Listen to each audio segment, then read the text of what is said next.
Құрметті телекөрермендер, эфирде Абай Ньюс және оның жүргізушілері Қалибек Айсұлтан, Садық Аруна.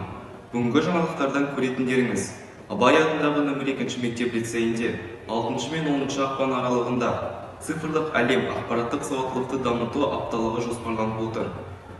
Апталықтың мақсаты оқушылардың ақпараттық сауаттылықтарын қалыптастыру негізінде ақпараттық технологиялық пәндердің мүмкіндіктерін анықтай отырып, оқушылардың ақпараттық технологияға қызығушылығын арттыру, мұғалімдер мен оқушылардың кәсіби шеберлігін жетілдіру.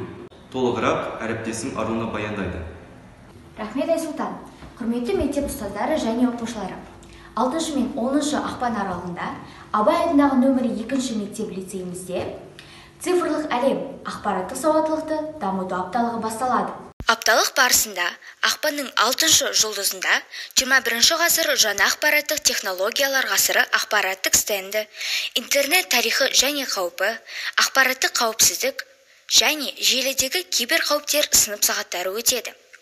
Апталықтың 2 күнін қауіпсіз интернет бала көзімен суреттер көрмесі, мамандық таңдайтын уақыт презентациялар байқауы, қызықты күнтізбе фотоколлаж байқаумен толықтырады. 8 ақпан күні информатика пәні мұғалімдері бастауыш сыныптарға Rapid Typing жарыс ойынын өткізеді. Кибербуллинг деген не? Ақпараттық сағаты және инфобатл интеллектуалды ойыны өтеді.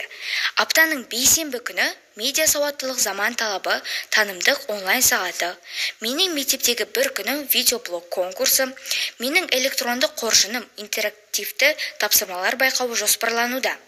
9 ақпаны апталықтың соңғы күнінде менің өлген виртуалды тур панорама байқауы, смарт роботтар жарысы және 3 панорама тур қалалық семинарын өткізеді. Мендегі жаңалықтар легі аяқталды. Айсұлтан, сөз тізігі өзінде. Рахмет Аруна. Апталық аясына белсене қатысқан оқушыларға марапаттау қағаздары ұсынылады. Апталыққа мұғалімдер мен оқушыларды қатысуға шақырамыз. Бүгінгі жаңалықтар осындай. Келесі кездескенше аман сау болыңыздар.